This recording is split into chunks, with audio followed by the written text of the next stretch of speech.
This video is an AI-based historical reconstruction, grounded in period records, created for educational and narrative purposes. For more than a century, the Titanic has remained untouched on the floor of the North Atlantic. But what if today's technology could finally do what always seemed impossible? Using 3D scanning, artificial intelligence, and precision engineering, a hypothetical project begins rewriting the fate of the most famous ship in history. Today, we follow how the Titanic could be recovered and restored, piece by piece.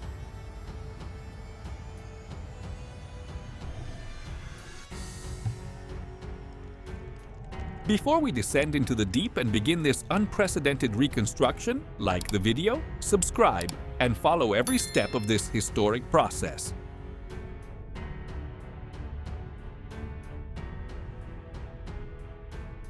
Nearly 12,500 feet down, the Titanic isn't a single object. It's a fragile field of structures.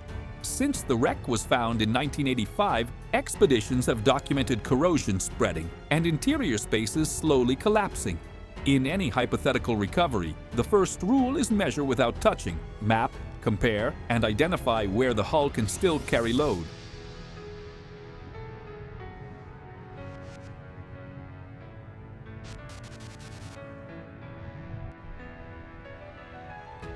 ROVs run repeat passes to build a trustworthy 3D model. Each pass turns rust into data and data into decisions.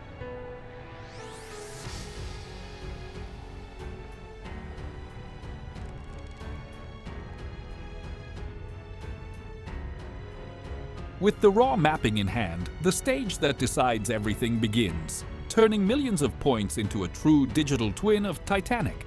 AI stitches surfaces, spots repeated patterns, and cross-checks shapes against shipyard plans and 1912 photos. Where metal has failed, the system proposes likely volumes, but it always labels what's confirmed and what's inference.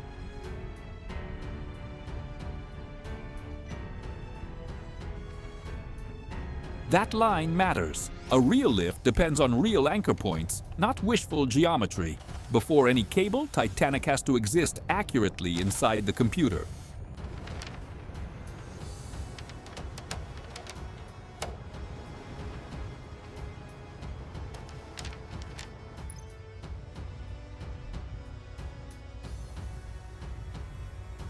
Once the digital twin stabilizes, it stops being just a visual. It becomes a risk tool.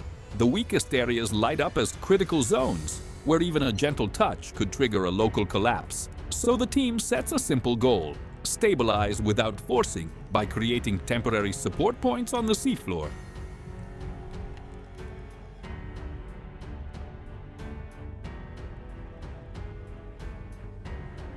Robots place bases in the sediment and wrap straps around sections that still hold their shape. Only after that can lifting cables even be considered. The recovery begins, for real, with the first structure that's truly safe.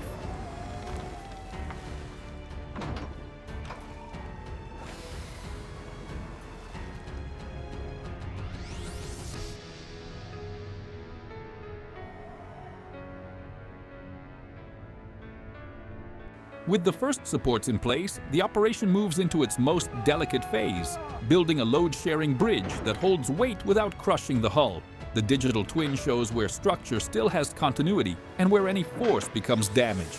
Down on the seabed, robots install crossbeams, connectors, and straps in sequence, always leaving slack for adjustment.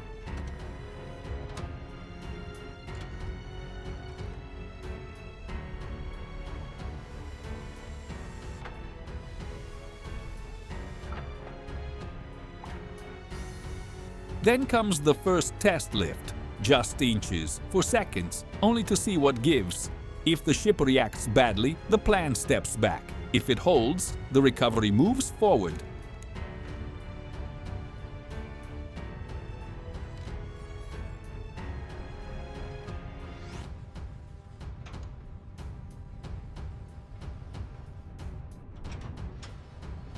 The test confirms what the model predicted. Some sections can still be supported, as long as the load is spread and the motion stays slow. From here, the work becomes controlled routine.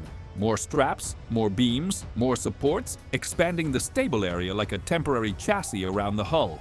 The goal isn't to lift fast, it's to free the ship from the sediment without tearing plates or twisting weakened steel.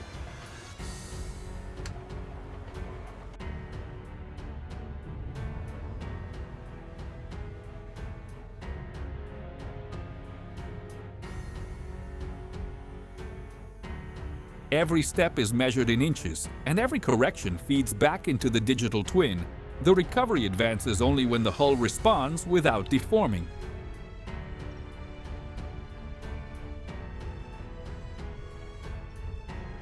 After freeing the hull in stages, the most sensitive decision arrives: which section can rise first without endangering the rest?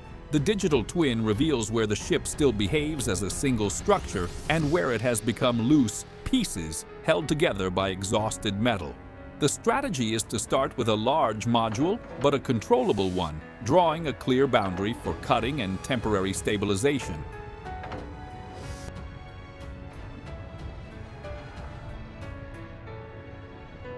On the seafloor, robots add locks and extra supports to prevent flex during ascent. Only then does the lift stop being a test and become transport. Slow, continuous, monitored inch by inch.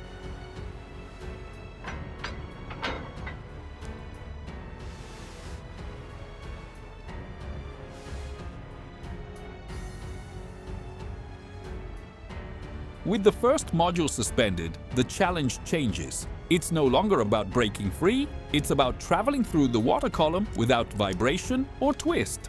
The ascent happens in stages, with pauses for inspection and tension adjustments, because the section can behave differently as pressure drops. On the support ship, the team prepares a floating cradle, a receiving structure, to take part of the load near the surface.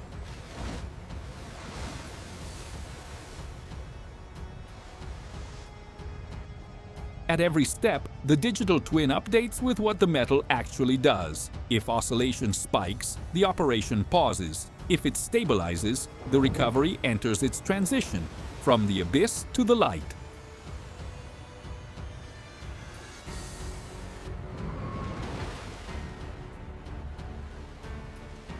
The most dangerous moment is the surface. The section breaks into air, carrying trapped water and sediment by the ton, and wave motion can introduce twisting forces that never existed on the seabed. So the module isn't yanked into open air, it's guided into the floating cradle, which absorbs load and damps movement. The moment it settles, controlled drainage begins, and side cables stabilize the piece.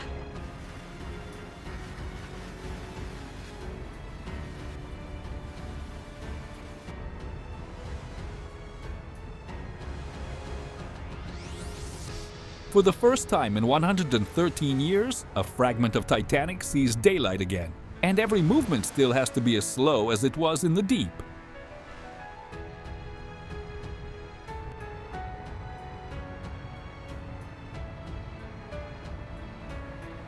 Reaching the dock doesn't end the danger. Out of water, the metal behaves differently, and it can crack under its own weight. So the bow doesn't rest on ordinary ground. It's lowered into a custom-built dry cradle, with supports placed only where the structure still has true continuity. AI helps define those points and the sequence for releasing strap tension without sudden shifts.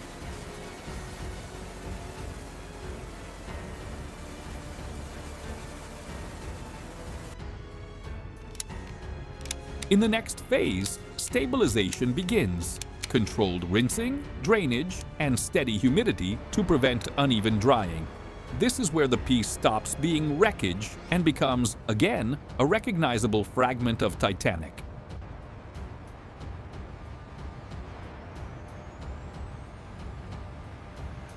With the bow stabilized, the project gains credibility and pressure. Every new module has to fit the hole without inventing shapes. Now the team targets an unmistakable section, a deck where the promenade ran in a long band of windows. The digital twin defines exactly where straps can grip without crushing pillars or frames, and every step is recorded for review.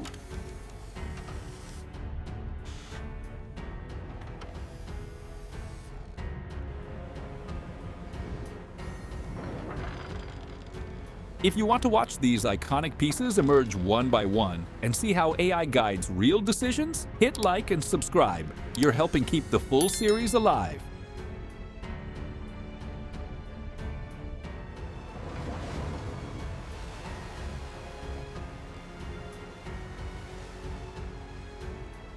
When the ADEC section breaks the surface, the challenge stops being extreme pressure and becomes instability.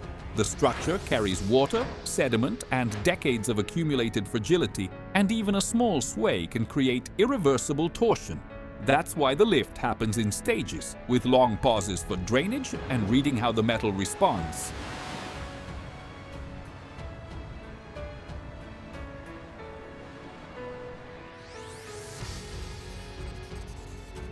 The floating cradle isn't just support. It's a dynamic shock absorber against the sea.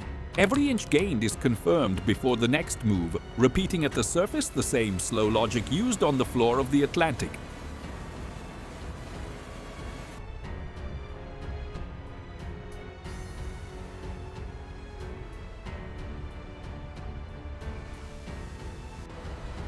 Out of the water, steel reacts differently under its own weight.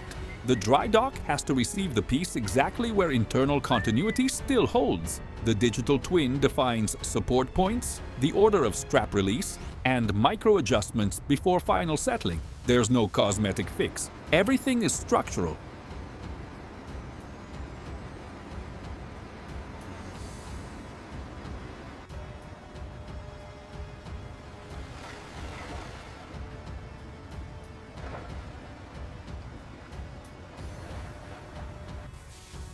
The first wash isn't about cleaning for display. It's about removing salts and sediment in a controlled way. From this point on, the piece stops being a recovery in progress and becomes an artifact under continuous preservation.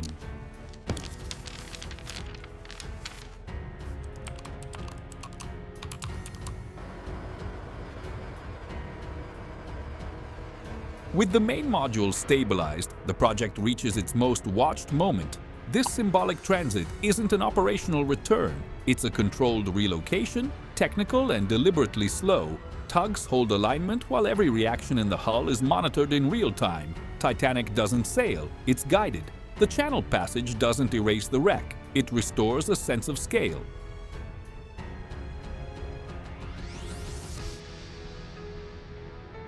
For the first time in more than a century, its full shape occupies the surface again, not as spectacle, but as historical evidence.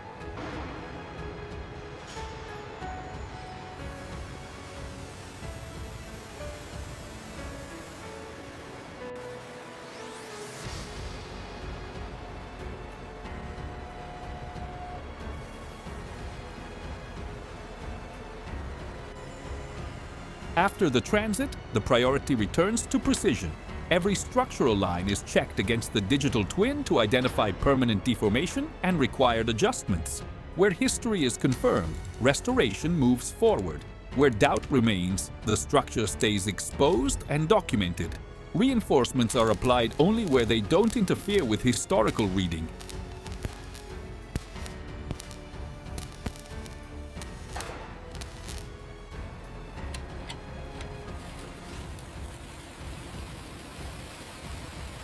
The goal isn't to return Titanic to original condition, it's to stabilize it at the most faithful state the evidence allows. The visual narrative slows now, tracking the transition from impact to permanence.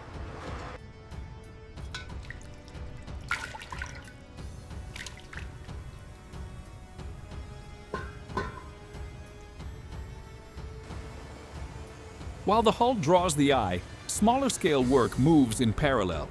Individual pieces go through conservation to halt chemical processes that began on the seafloor.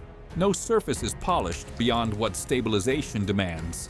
At the same time, structural joints are adjusted to distribute load across decades, not just for the first exhibition.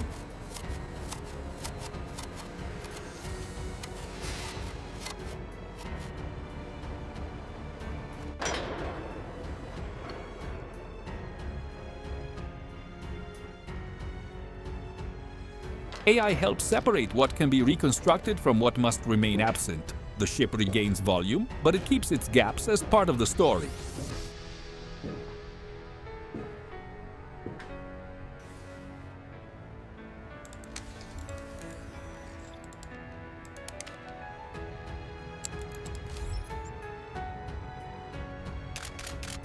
With the structure secure, the next question is public access. The preparation isn't meant to dazzle, it's meant to protect. Observation corridors, discrete sensors, and monitoring systems are integrated without disrupting the ship's readability.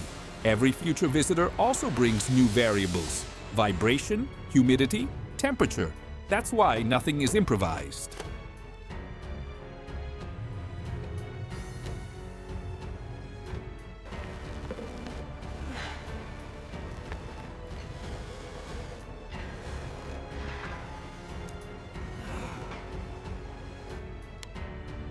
Titanic becomes a controlled environment where human presence is allowed, but always secondary to preserving the material record.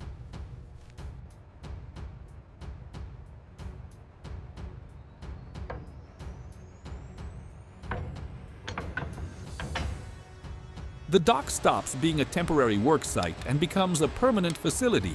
Temporary supports are removed and replaced with final solutions built for decades of exposure. Lighting, walkways, and cradles are tested not only visually, but structurally. The ship now rests in a berth that doesn't force it. It simply holds it.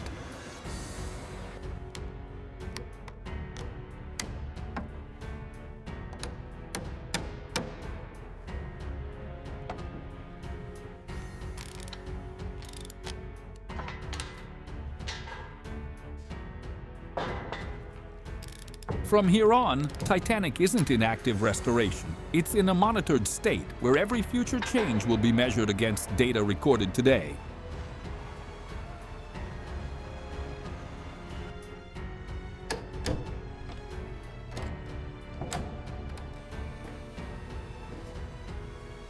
Public opening happens gradually and under control.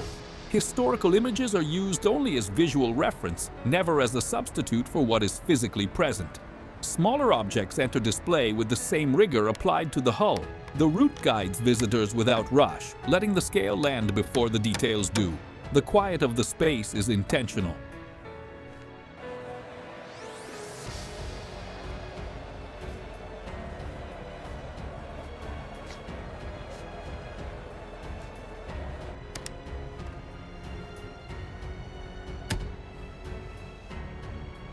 It reinforces that what's here isn't an imagined reconstruction. It's real material that survived the sinking and time.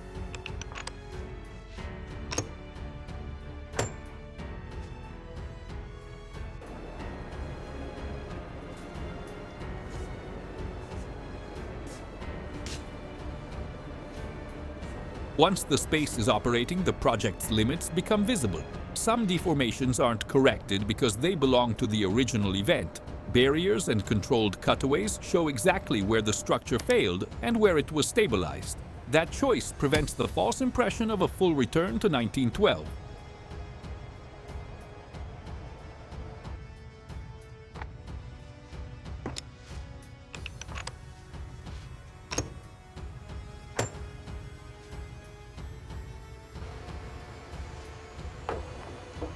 The Titanic presented here isn't perfect, and it doesn't pretend to be. It's a synthesis between what could be preserved and what had to be accepted as irreversible loss.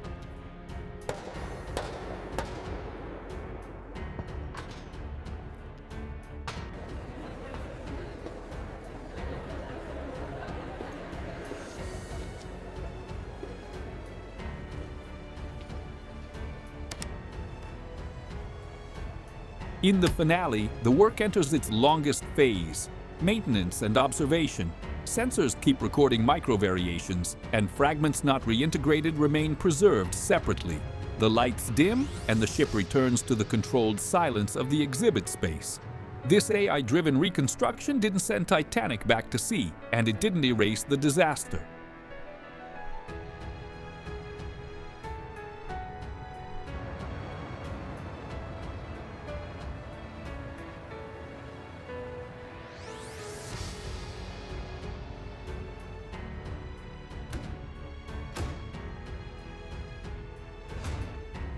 It gave shape, scale, and context back to what remained. The ship stays where it is, now understood, documented, and protected from forgetting.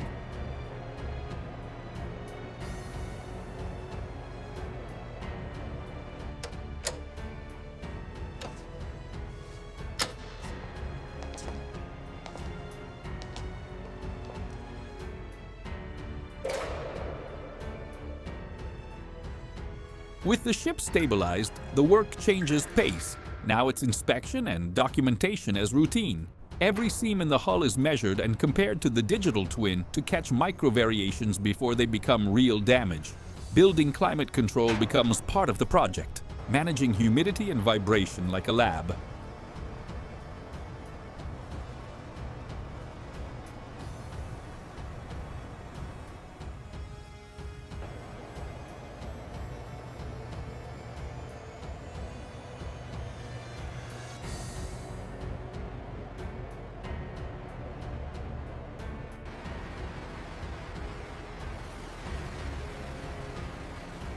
Visitor access is limited and guided because the public also changes the environment.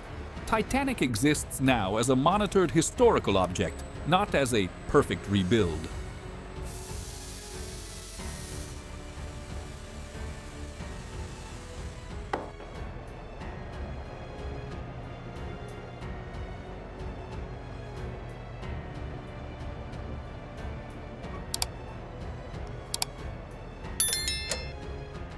The next step isn't adding effects, it's improving understanding of what already exists. Observation corridors are created to reveal interiors without exposing fragile areas to touch or climate swings. AI enters as an explanatory layer. It projects volumes only where evidence is strong, and it stops where data runs out.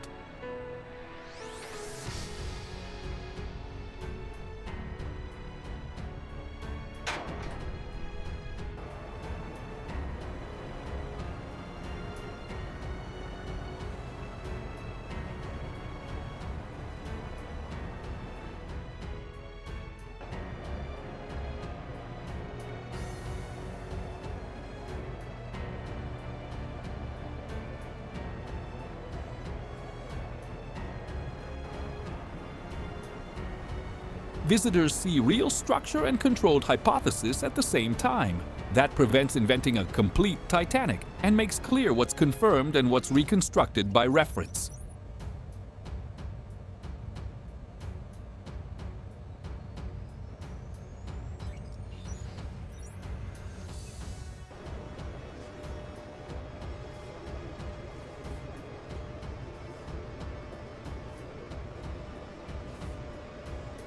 With the space open, a key decision emerges: how to present the ship without turning tragedy into attraction.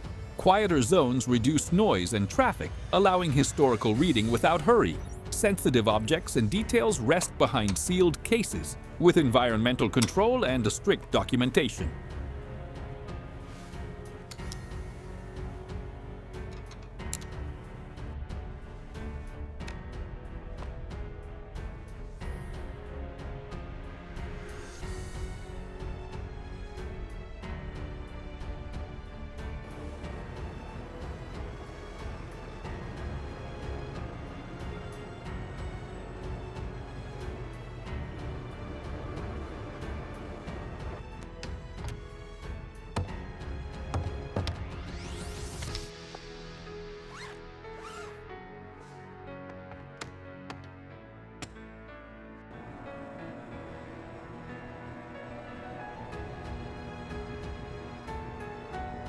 The focus becomes what the material proves: deformations, gaps, preserved scars. The visit ends with a reminder that this ship is a physical document of a real event, not a set.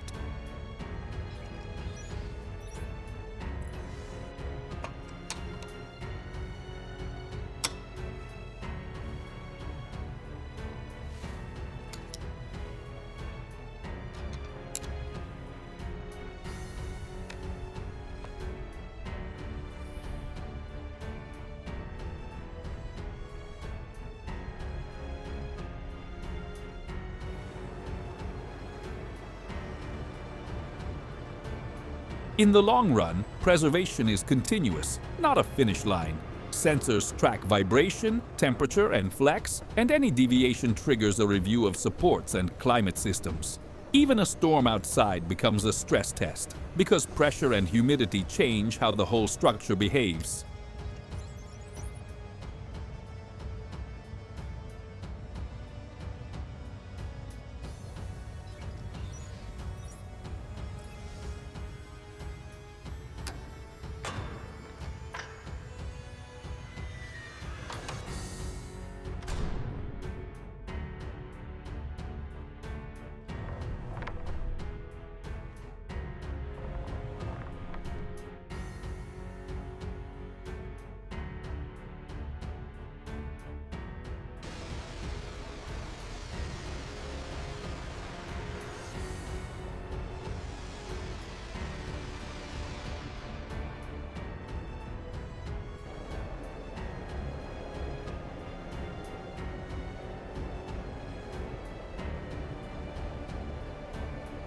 The team works to maintain stability without renovating history. Every inspection closes one cycle and opens another, recording how Titanic behaves in the present.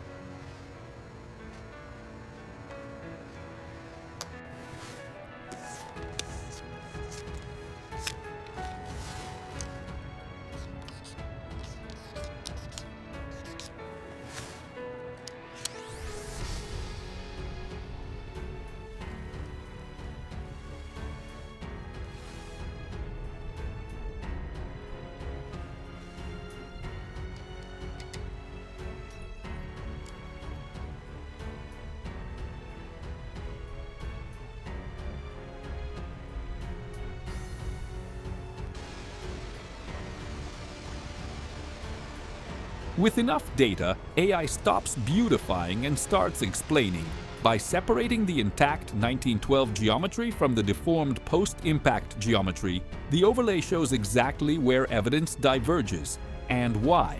This is how the public understands the sinking in concrete terms: lines that no longer match, volumes that collapsed, joints that never returned to place.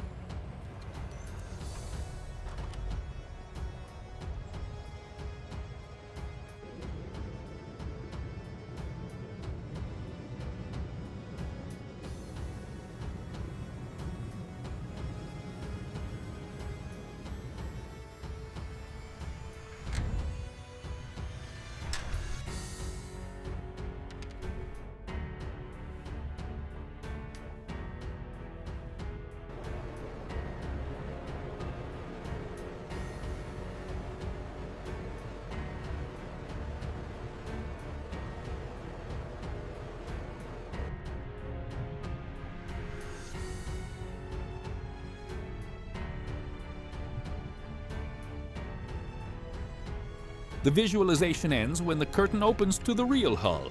The message is simple: data helps, but steel is what proves.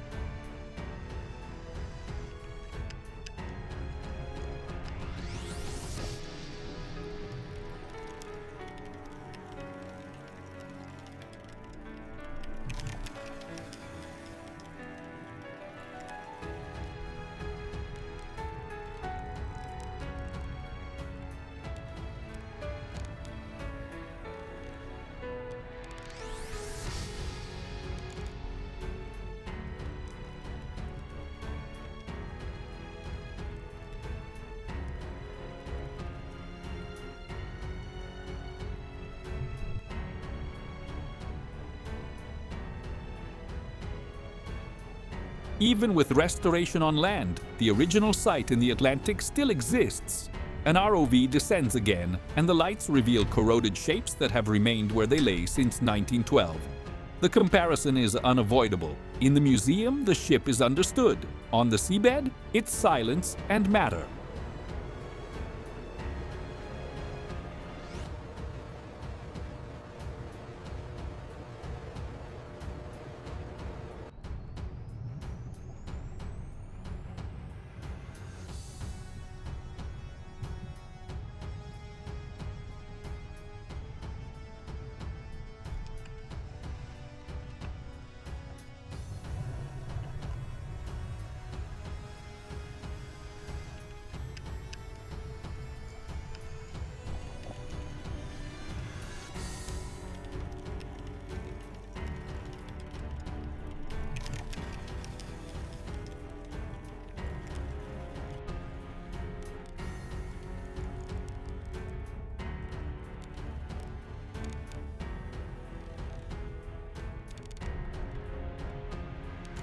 The project doesn't save history. It organizes what remained so it can be studied. When the lights pull away, the site returns to darkness, and the memory stays with whoever watched.